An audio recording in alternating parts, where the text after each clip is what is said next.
eu vou apresentar algumas direções que o texto, aquele evento fabuloso da abertura do Mar Vermelho, aponta sobre maneiras como nós podemos participar do governo de Deus, maneiras como podemos experimentar do governo de Deus. Esse é o nosso grande desafio. A história que nós vamos ler narra o momento quando o mar foi aberto para Israel, um povo ainda sem estrutura militar, um povo orientado apenas por um homem, atravessasse a pé enxuto, de lado a lado, o Mar Vermelho. Irmãos, eu não vou entrar no mérito da questão das teorias que tentam desacreditar este texto. Eu, particularmente, acredito como sendo um fato. Aconteceu algo que Deus registrou na história da humanidade para que o nome dele fosse glorificado. As vertentes teológicas sobre esse evento, para mim, não mudam muito a minha história de vida. Porque o que me faz vibrar quando ouço uma história como essa é pensar que Deus geralmente gosta de fazer coisas que a gente não consegue fazer. Exatamente para que a gente possa relembrar sempre. As coisas que fazemos, elas caem no automático da vida. Tem coisas que a gente nem lembra mais. Coisas que fizemos, até coisas boas no passado. Mas fatos como esse ficaram como registro na história para que o povo de Deus declarasse a glória de Deus. E quando eu olhei para esse texto, na verdade, buscando um texto que me iluminasse a mente sobre a questão do governo de Deus, para que nós entendêssemos que acima do governo da igreja local, existe uma autoridade maior, acima das nossas vidas, existe uma autoridade maior, em um atendimento. Deus falou ao meu coração muito forte nesse texto. E ali, quando fui ao rever a história, eu fiquei com muita vontade de pregar. Eu gosto de pregar mensagens que eu fico com vontade de pregar. Aquelas que eu não vejo a hora de chegar ao culto para compartilhar as percepções, os movimentos. E eu sempre digo assim, Deus, se eu tiver que me levar, leva depois do culto. Pelo menos eu quero ter o prazer de compartilhar isso, porque isso é muito bonito para cada um de nós. Deixem Deus governar. O texto diz assim, disse o Senhor a Moisés, Êxodo 14. Fala aos filhos de Israel que se voltem e se acampem diante de Pi-Hairote, entre Migdol e o mar, diante de Baal-Zefon, em frente dele assentareis o acampamento junto ao mar. Então Faraó dirá dos filhos de Israel, eles estão embaraçados na terra, o deserto os encerrou. Eu endurecerei o coração de Faraó e ele os perseguirá. Glorificar-me-ei em Faraó e em todo o seu exército, e saberão os egípcios que eu sou o Senhor, e eles fizeram assim. Quando, pois, foi anunciado ao rei do Egito que o povo havia fugido, mudou-se o coração de Faraó e dos seus servos contra o povo e disseram, que é isso que fizemos, permitindo que Israel saísse e deixasse de nos servir? E Faraó aprontou o seu carro, tomou consigo o seu povo, tomou também 600 carros escolhidos e todos os carros do Egito e capitães sobre todos eles, porque o Senhor endureceu o coração de Faraó, rei do Egito, e este perseguiu os filhos de Israel, pois os filhos de Israel saíam afoitamente. Os egípcios, com todos os cavalos e carros de Faraó, e os seus cavaleiros, o seu exército, os perseguiram e os alcançaram, acampados junto ao mar, perto de Pi-Hairote, diante de Baal-Zefon. Quando Faraó se aproximava, os filhos de Israel levantaram os olhos, e eis que os egípcios marchavam atrás deles. Pelo que tiveram muito medo os filhos de Israel, e clamaram ao Senhor, e disseram a Moisés, foi porque não havia sepulcros no Egito, que de lá nos tiraste para morrermos neste deserto? Porque nos fizeste isto, tirando-nos do Egito? Não é isto o que te dissemos no Egito? Deixa-nos que sirvamos aos egípcios, pois melhor nos fora servir aos egípcios do que morrermos no deserto. Moisés, porém, disse ao povo, não temais, estai quietos e vede o livramento do Senhor, que ele hoje vos fará, porque os egípcios que hoje vistes, nunca mais tornareis a ver. O Senhor pelejará por vós, e vós vos calareis. Então disse o Senhor a Moisés: por que clamas a mim? Dize aos filhos de Israel que marchem. E tu levanta a tua vara, e estende a mão sobre o mar, e fende-o, para que os filhos de Israel passem pelo meio do mar em seco. Eis que eu endurecerei o coração dos egípcios, e estes entrarão atrás deles, e glorificar-me-ei em Faraó e em todo o seu exército, nos seus carros, nos seus cavaleiros. E os egípcios saberão que eu sou o Senhor, quando me tiver glorificado em Faraó, nos seus carros e nos seus cavaleiros. Então o anjo de Deus que ia diante de Israel, do exército de Israel, se retirou e se pôs atrás deles. Também a coluna de nuvem se retirou de diante deles e se pôs atrás, colocando-se entre o campo dos egípcios e o campo dos israelitas. Havia, assim, nuvem e trevas, contudo aquela clareava a noite para Israel, de maneira que em toda a noite não se aproximou um do outro. Então Moisés estendeu a mão sobre o mar, e o mar se fez retirar, o mar por um forte vento oriental toda aquela noite, e fez do mar terra seca, e as águas foram divididas. E os filhos de Israel entraram pelo meio do mar em seco, e as águas foram-lhes qual muro à sua direita e à sua esquerda. E os egípcios os perseguiram, e entraram atrás deles até o meio do mar, com todos os cavalos de Faraó, os seus carros e os seus cavaleiros.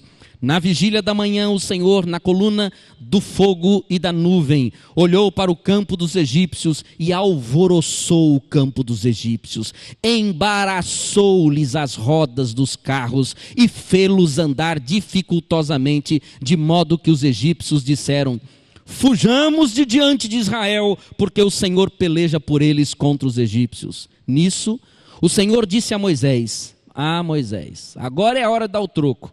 Estende a mão sobre o mar, para que as águas se tornem sobre os egípcios, sobre os seus carros, sobre os seus cavaleiros. Então Moisés estendeu a mão sobre o mar, e o mar retomou a sua força ao amanhecer, e os egípcios fugiram de encontro a ele. Assim o Senhor derribou os egípcios no meio do mar. As águas, tornando, cobriram os carros, cobriram os cavaleiros, cobriram todo o exército de Faraó que atrás deles havia entrado no mar. Não ficou nem sequer um deles. Mas os filhos de Israel caminharam a pé enxuto pelo meio do mar.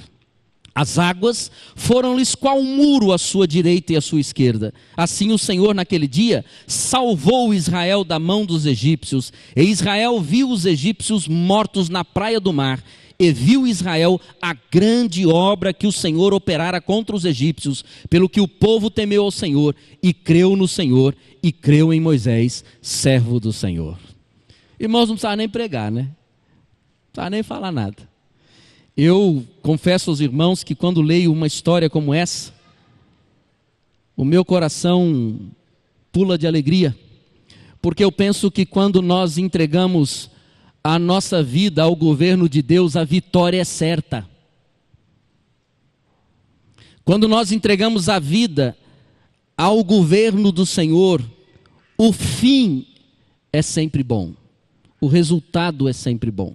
Nós temos uma história que narra a saída de Israel, o tempo quando Israel sai de um cativeiro de 400 anos.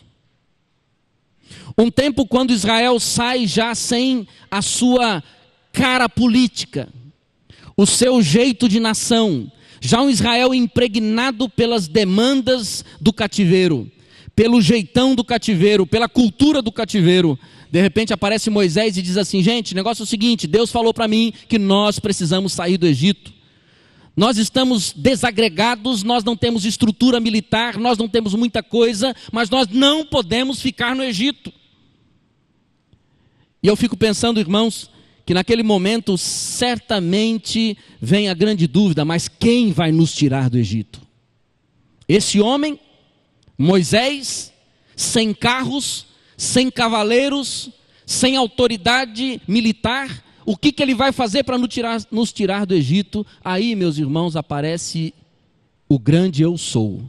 E ele diz: o Senhor me mandou tirar vocês do Egito. Uma coisa é falar isso para uma família, para uma pessoa, para uma igreja, para 100 pessoas, para 200 pessoas, para 1000 pessoas. Outra coisa é falar isto para mais de 600.000 pessoas. Sem microfone, sem estrutura, sem e-mail, sem Facebook para juntar as pessoas, sem nenhuma estrutura que houvesse de contato com toda aquela multidão, e de repente ali aparece um homem dizendo: Deus quer tirar a gente daqui. Meus irmãos, o que nós precisamos fazer para sermos alvo do governo de Deus? Eu vou aqui falar com os irmãos da seguinte maneira: todo ser humano é governado por alguma coisa.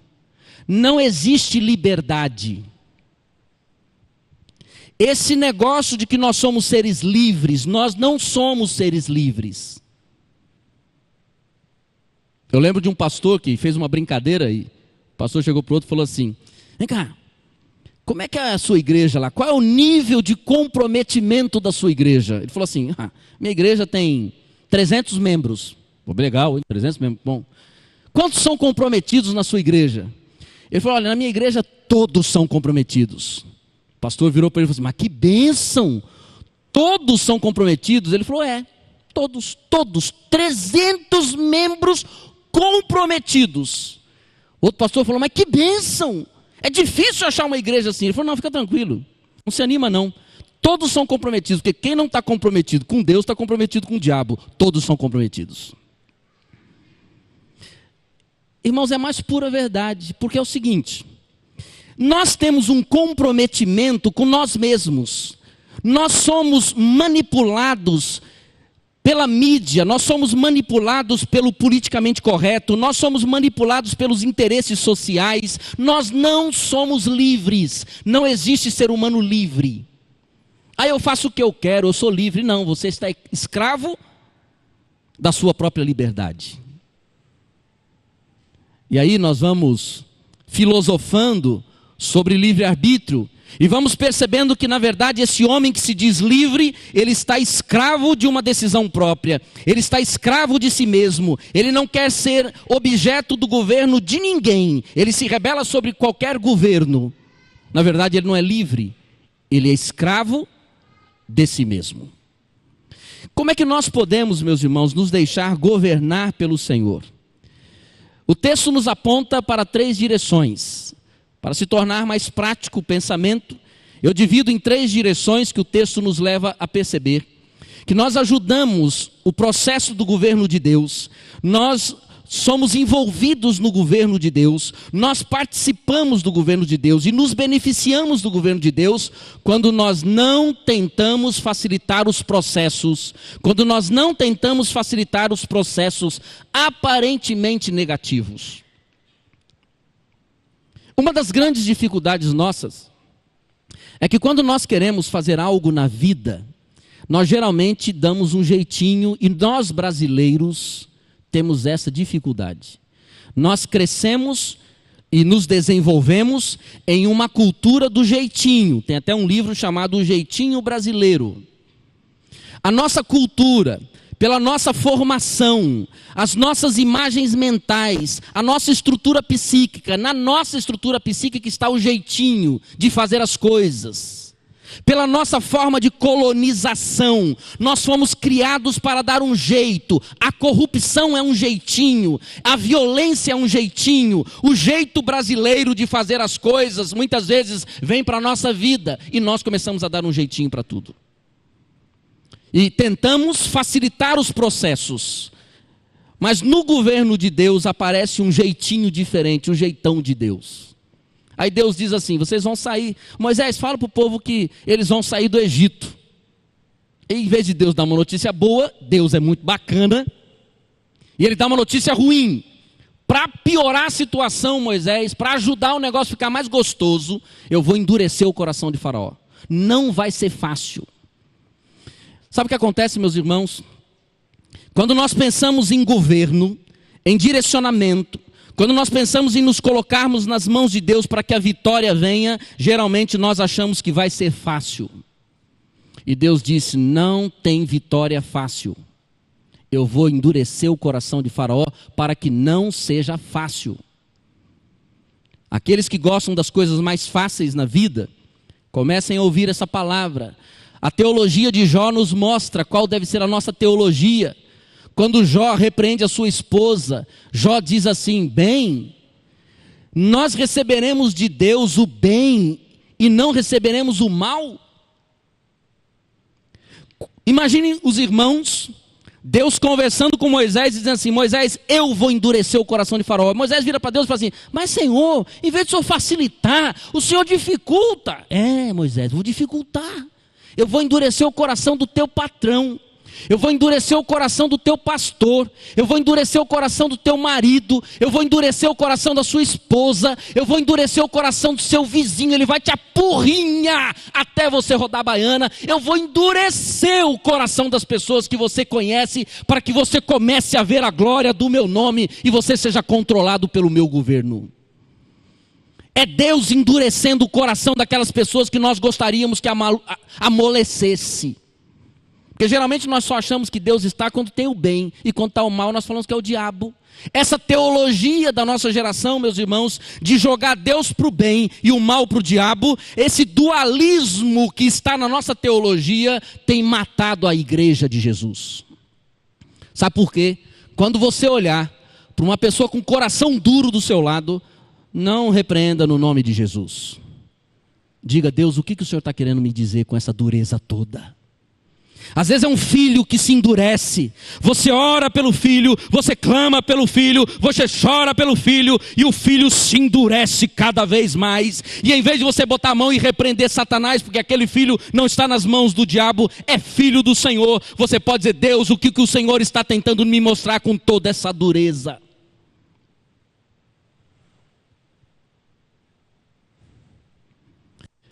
Se nós tentarmos facilitar os processos, nós nunca vamos ver Deus governar. A história de Israel conta isso. Tentando facilitar os processos, o povo de Deus fez acordo com os outros povos, acordos que acabaram prejudicando e trazendo muitas dores a Israel. Irmãos, o fato de Faraó estar dificultando a saída do povo não significava fraqueza de Deus, mas significava estratégia de Deus. Deus não queria deixar dúvida que quem tirou o povo do Egito, foi ele.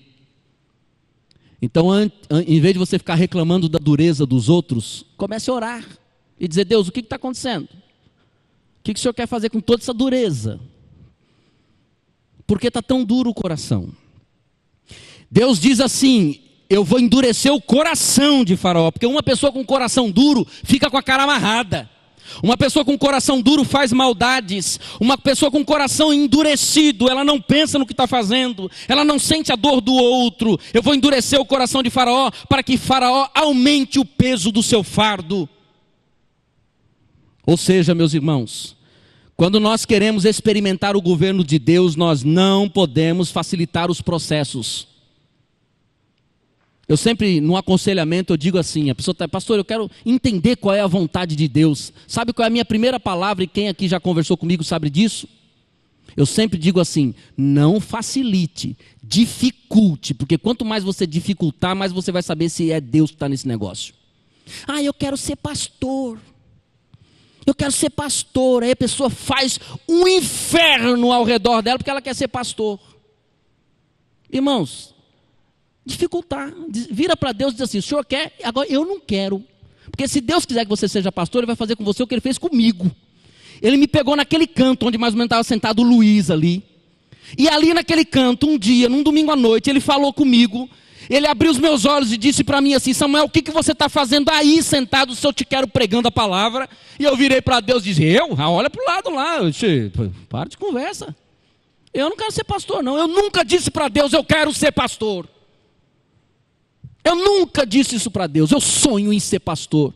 Eu sonhava em conseguir ser crente, meus irmãos.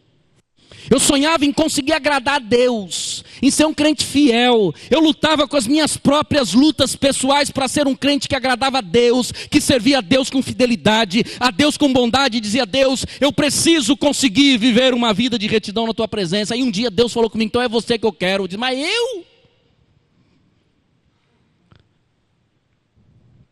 Quando você quer saber a vontade de Deus e ver a tua vida sendo governada por Deus, não facilita não. Não tenta facilitar. Eu vou dar um jeitinho. Não dá jeitinho. Porque toda vez que nós damos um jeitinho, Deus sai de lado para que a gente receba o fruto do nosso jeitinho. São os nossos resultados. São os nossos frutos, não são de Deus. Mas quando você diz: Deus pode governar, mas tá bom, eu vou endurecer o coração da sua patroa. Endurece o coração da patroa. Eu vou endurecer o coração dos seus filhos. Endurece, Senhor. Eu vou endurecer o coração do seu patrão. Endurece, Senhor, o coração do patrão. Eu vou endurecer o coração de todo mundo que te conhece. Todo mundo vai te abandonar. Endurece, Senhor. Sabe por quê, Senhor? Porque depois o fruto será muito bom, porque é o Senhor que está governando. Mesmo quando o diabo tenta investir, é Deus que está governando. Irmãos, vamos parar com esse negócio de que o diabo, que diabo? O diabo, quando ele age, ele só age se Deus deixar. Porque ele disse a Pedro, Satanás pediu autorização para governar, para cirandar a sua vida. E eu vou te dar uma notícia boa, Pedro, uma notícia segunda-feira de manhã. Essa tua semana vai ser infernal, Pedro. Mas por quê, Senhor? Porque eu deixei. Satanás vai cirandar a sua vida. Vai ser uma semana dura, Pedro. E aí é o tempo, meus irmãos, se você diz assim: ó Senhor, seja como tu queres, eu só não posso perder a tua presença. Amém, irmãos? Se você quer ser alvo do governo de Deus, não tenta facilitar os processos aparentemente negativos, porque nem todos os processos positivos são benéficos para a sua caminhada. Segunda sinalização do texto: se nós queremos ser governados por Deus, precisamos confiar em líderes conduzidos por Deus. O versículo 1 diz o texto assim: disse o Senhor a Moisés. Moisés sabia que desde o começo Deus havia avisado que não seria fácil a saída do Egito. Mas ele sabia que Deus estaria por detrás de toda a dureza, de todo o movimento contrário para a saída deles. Foram 10 pragas, meus irmãos. E Moisés sabia que cada praga no Egito seria uma manifestação da glória de Deus. Moisés sabia que aquelas pragas não eram o demônio. Sabia que aquelas pragas não eram um erro de rota. Não era uma estratégia que não deu certo. Aquelas pragas era Deus manifestando o seu poder no Egito. Era um líder que tinha consciência de que Deus não brinca com seu povo. Era um líder que tinha consciência de que Deus não toma decisões erradas, equivocadas.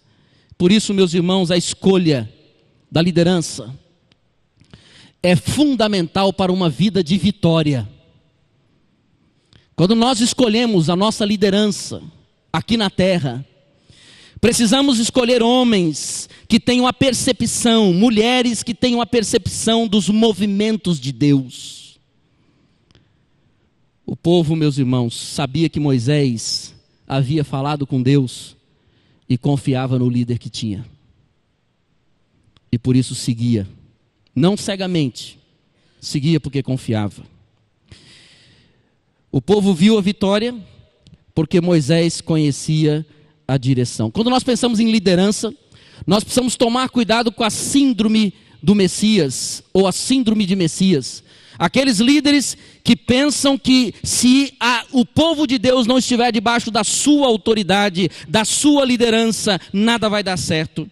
É um sentimento egocêntrico. Imaginem vocês, se Moisés chegasse para Deus e falasse assim: legal, Deus, eu vou tirar o povo do deserto, deixa comigo, eu vou lá. Aí chegasse no meio do povo e falasse assim: não, pessoal, Deus mandou eu tirar vocês do Egito.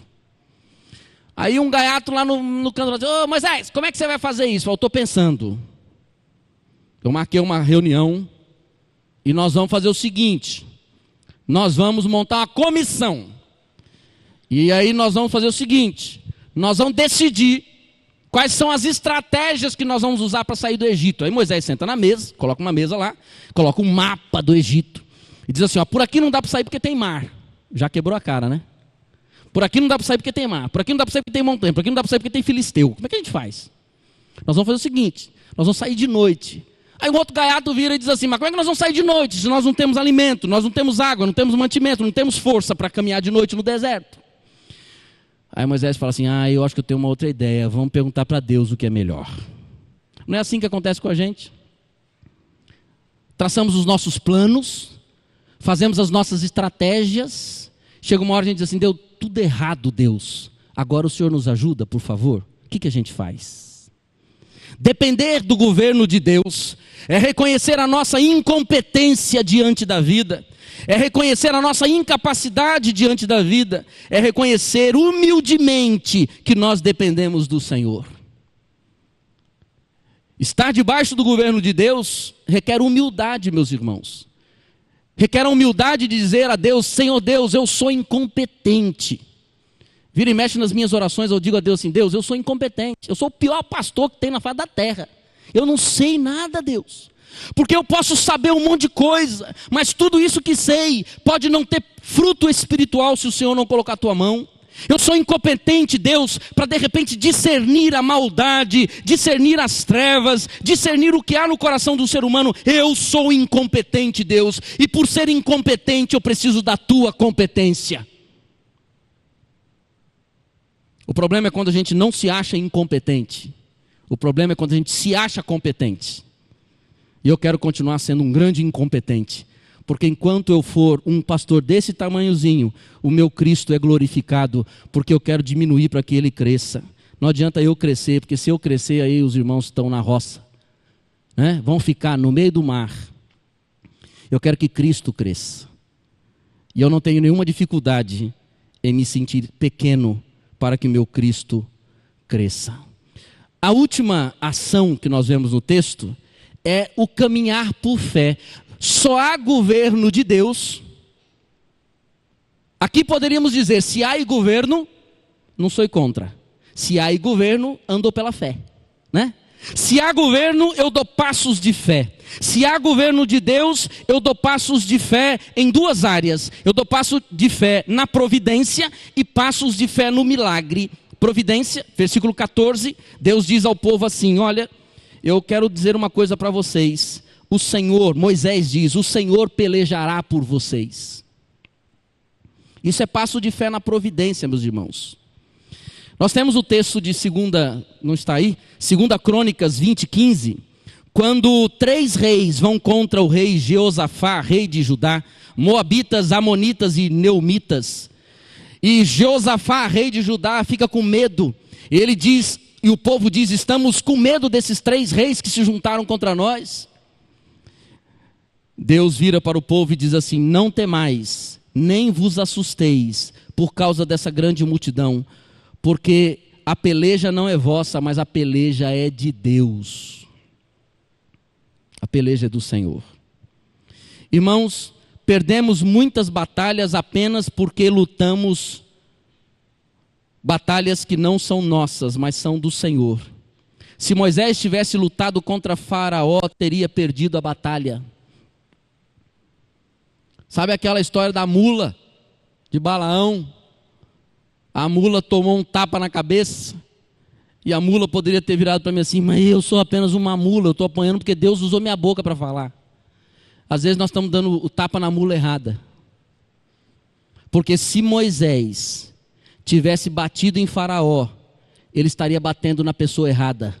Sabe por quê? Porque Moisés teria que ter batido em Deus. Mas como não dá para bater em Deus, a gente bate nas pessoas erradas. Imagine você, Moisés querendo lutar contra Faraó. Moisés levantando todo um movimento contra Faraó. Moisés tentando derrubar o governo de Faraó. Moisés tentando criar um sistema político para derrubar Faraó, para que um novo sistema político pudesse libertar Israel. Se Moisés tivesse se levantado contra Faraó, Moisés teria quebrado a cara, meus irmãos. Com perdão da palavra. Teria feito tudo errado. Naquele momento Moisés percebeu que a dureza do coração de Faraó era verdade, Deus estava por detrás daquilo. É quando nós somos chamados, meus irmãos, a entender que a nossa luta não é contra carne nem sangue, não é contra pessoas. Na nossa luta há todo um movimento espiritual e precisamos saber bem, porque se queremos vitória na vida, precisamos ser governados por Deus, e para sermos governados por Deus, precisamos perceber os movimentos ao redor, quem Deus está usando de repente até com uma certa dureza para nos ensinar lições preciosas, para nos levar, na verdade, à vitória, porque quando somos governados por Deus, a vitória é certa. Além de andar por fé na providência de Deus, essa providência que a Bíblia o tempo todo nos apresenta, Deus cuidando do seu povo, Deus dizendo não é por força nem por violência, Deus dizendo é com o braço do Senhor que se vence as batalhas. Isso é providência de Deus. É o Deus que provê o pão nosso de cada dia. Isso é providência de Deus. É quando você vai para os seus negócios, para os seus relacionamentos, para os seus trabalhos, você diz: Deus, o Senhor tem tudo em tuas mãos, o Senhor pode prover todas as coisas. Fé no milagre, nos milagres do Senhor. Quando Deus diz a Moisés: Moisés, o negócio é o seguinte, você vai ter que, além de perceber a dureza de Faraó, você vai ter que dar um passo de fé. Passo de fé? Doidão está atrás de mim. Faraó está doido para me pegar, vou dar passo de fé, eu quero me garantir. Deus disse: não, você vai fazer o seguinte, você vai diante do mar e você vai bater a vara no mar, o mar vai abrir. E eu fico pensando, se Moisés fosse eu ia pensar o seguinte: está aí um grande mico que eu vou pagar, porque o Faraó vai pegar a gente. Mas sabe o que Moisés fez? Moisés creu no poder de Deus e acreditou no milagre. Pois para o Senhor tudo é possível. Se Deus diz que é possível, meus irmãos. Ele acreditou no milagre. E porque ele acreditou no milagre, ele pegou aquela varinha que estava na mão dele, chegou na ponta do mar e disse assim, lá no seu coração, disse: Deus, o Senhor mandou eu fazer isso, hein, Deus? Olha lá, o povo está tudo atrás. Eu vou fazer. E ele diz: porque o Senhor mandou, ele bateu a vara no rio, o mar se abriu. Só há governo de Deus quando existem passos de fé no milagre. Se a nossa religião ela é racional, se nós só acreditamos naquilo que vemos, se nós só acreditamos naquilo que pode ser provado, pode ser testado, pode ser avaliado, pode ser validado, se a nossa mente é científica demais, se nós não cremos na autoridade soberana do Senhor sobre todas as coisas, nós nunca vamos bater a vara na ponta do mar. Há um momento, meus irmãos, que é preciso colocar a vara na ponta do mar e dizer: Deus, precisa existir um divisor de águas entre o ontem e o amanhã. Preciso bater a vara hoje para que minha vida mude de direção. Eu preciso que o Senhor governe, pois Deus governa só quando andamos pela fé. Diga aos filhos de Israel que marchem. E terminando o nosso pensamento, meus irmãos, eu me lembro aqui do texto de 1 Crônicas, você pode abrir na sua Bíblia se não conseguir ler aqui. 2 Crônicas 29, de 11 a 12. Nós temos uma das grandes declarações do governo de Deus e da providência de Deus. 1 Crônicas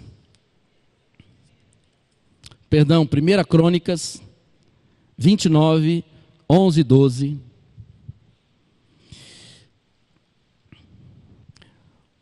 O grande Davi, nós vamos concluir com esse pensamento. O grande Davi, depois de governar, de ter visto Deus derrubar Golias, de ter visto Deus desbaratar reinos, porque Davi consultava para cada batalha, ele ia e perguntava para Deus: Senhor, eu vou ou fico? Deus falava: fica, ele ficava. Senhor, eu vou ou fico? Vai, ele ia e ganhava. Isso é ser governado por Deus. Eu faço, irmãos que estão pensando aí em montar negócio, em entrar em sociedade, é bom ouvir isso bem direitinho, viu? Sabe por quê? Porque às vezes a gente vai pelo impulso do mercado. Só que a nossa vida ou ela é conduzida pelo mercado ou por Deus.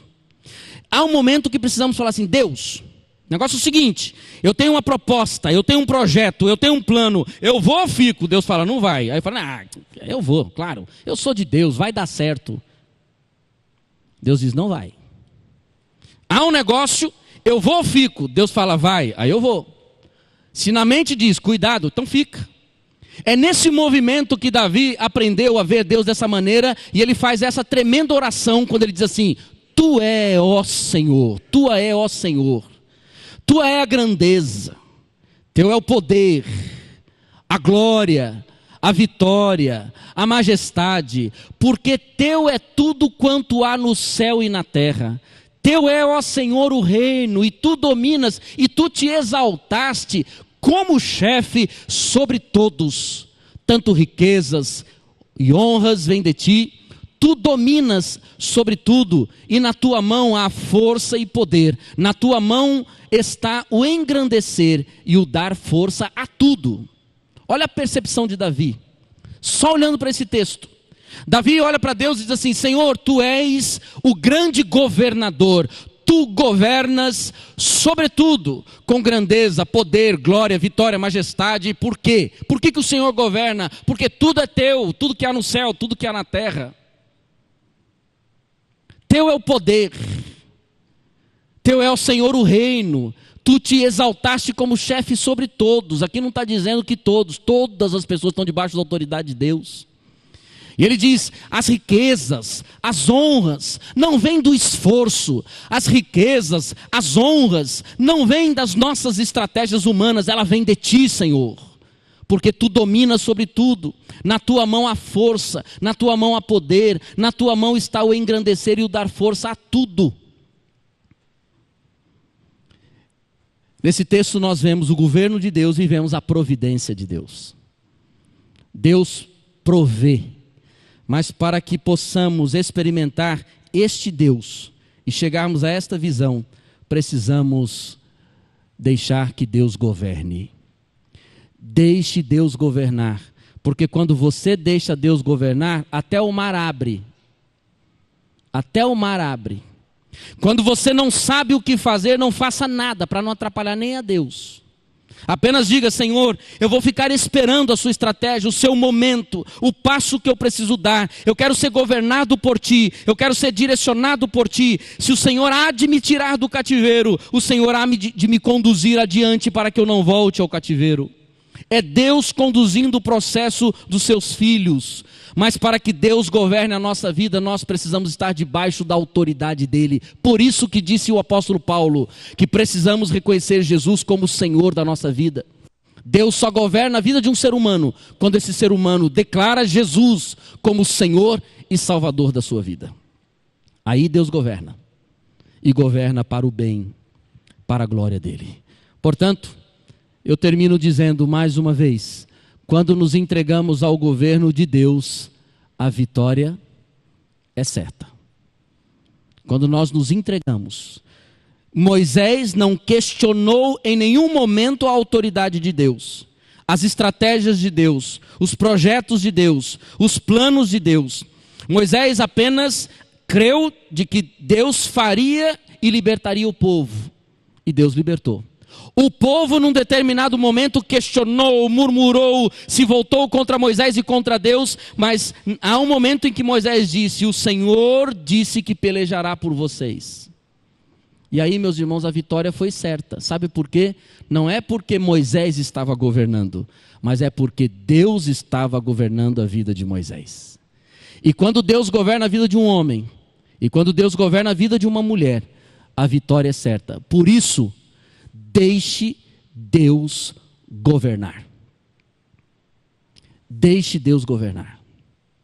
Vire para quem está do seu lado e diga assim: deixe Deus governar a sua vida. Vire para quem está do seu lado e diga: deixa Deus governar as suas emoções. Deixa Deus governar os seus sonhos, os seus planos, os seus projetos. Deixa Deus governar. Porque certamente Deus sabe o que tem para fazer. Se coloque em pé, vamos orar.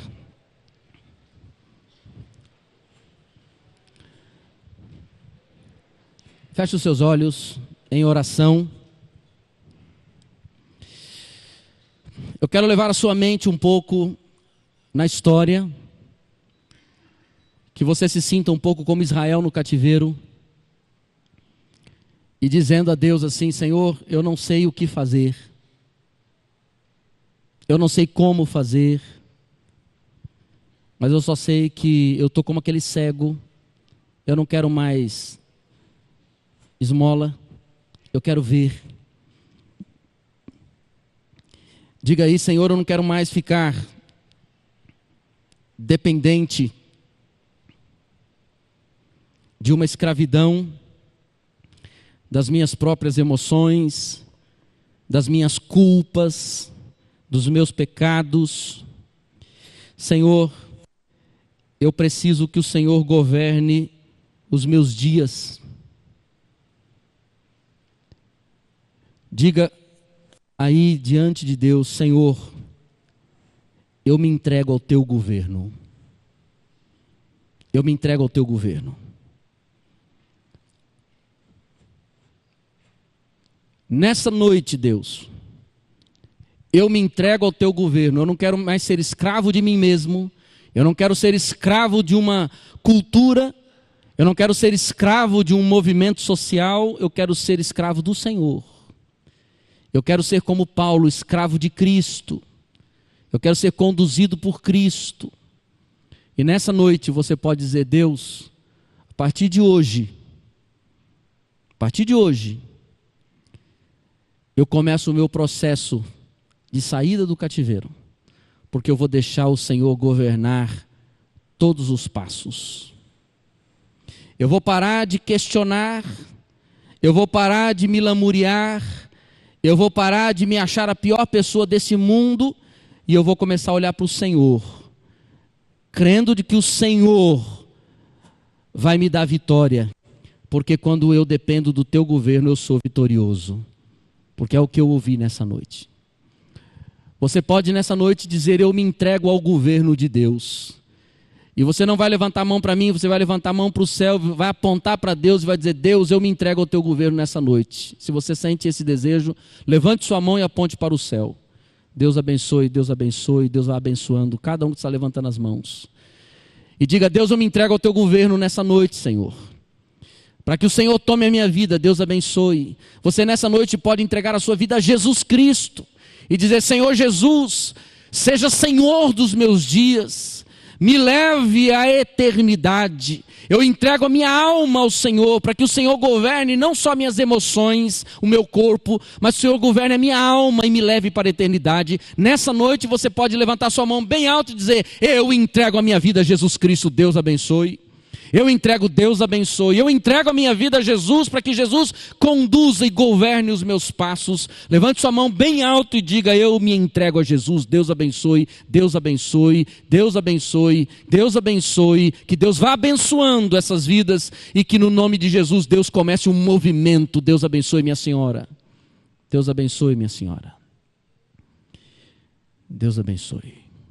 Nessa noite Deus comece um movimento de governo e governe toda a sua vida. Vamos falar com Jesus mais uma vez. Pai, é fácil vir na igreja, é fácil cantar, é fácil orar, é fácil, Deus, cumprir muitos mandamentos, dizimar, ofertar, mas é difícil se entregar ao teu governo, esperar o teu tempo. É difícil confiar nas tuas estratégias, saber que nós não estamos entregues a Faraó, mas nós estamos entregues ao Deus de Israel. Saber, ó Deus, é difícil saber muitas vezes que o inimigo está furioso, com o coração endurecido, mas saber que o Senhor está no controle de todas as coisas. Ó Pai, no nome de Jesus, nessa noite de domingo, nós precisamos deixar o Senhor governar os nossos dias para nos levar à eternidade. Talvez os nossos dias não serão daquela maneira como nós planejamos, porque o Senhor faz além daquilo que pedimos e pensamos. Pai, tu sabes e tu conheces o coração de cada pessoa aqui dentro. E cada um aqui precisa do Senhor. E cada um aqui precisa deixar o Senhor governar. Para que cada um aqui experimente a vitória que Israel experimentou. É tempo, Deus, de se render ao teu governo, para que o Senhor leve cada uma dessas pessoas ao encontro da vida vitoriosa, da vida abundante que Jesus prometeu. Estenda as tuas mãos sobre essa noite, sobre cada pessoa aqui dentro, e dá-nos a graça de experimentarmos momentos preciosos como Israel experimentou. Todas essas vidas que levantaram as mãos, Deus, levantaram como um ato de fé, foi uma declaração de entrega ao teu senhorio, à tua soberania, à tua autoridade. Que o Senhor faça uma obra que vai além do pastor, que vá além da nossa metodologia de igreja, que o teu Espírito Santo comece a tomar os corações, no nome de Jesus, e comece a levantar um povo, Senhor Deus, consagrado ao teu governo, à tua autoridade, e que o Senhor vá abençoando no nome de Jesus essas vidas que se consagraram ao Senhor, essas vidas que disseram: eu preciso do governo de Deus na minha vida, eu não quero ser governado por mim mesmo, como não quero ser governado pela sociedade, eu quero ser governado pelo Senhor. Que o Senhor faça isso, Deus, e que aqui dentro comece a brotar frutos para a eternidade, e que a glória seja do Senhor Jesus Cristo. Nós oramos no nome daquele que quer ser até o fim o nosso grande amigo, o nosso grande companheiro, o nosso grande Senhor. Que Deus nos abençoe. Amém, Senhor Deus. Amém. Podemos assentar, coral cantará nesse momento.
Dar as mãos, fechando o corredor.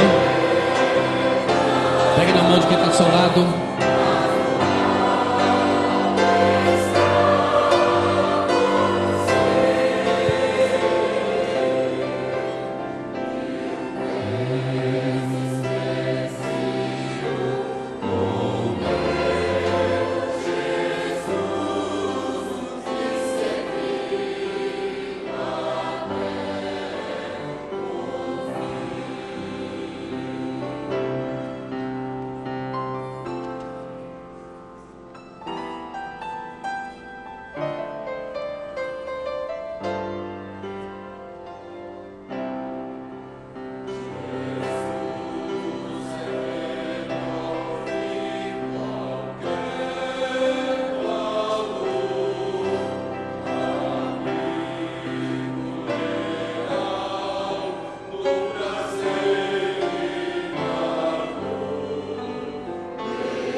Amém, irmãos?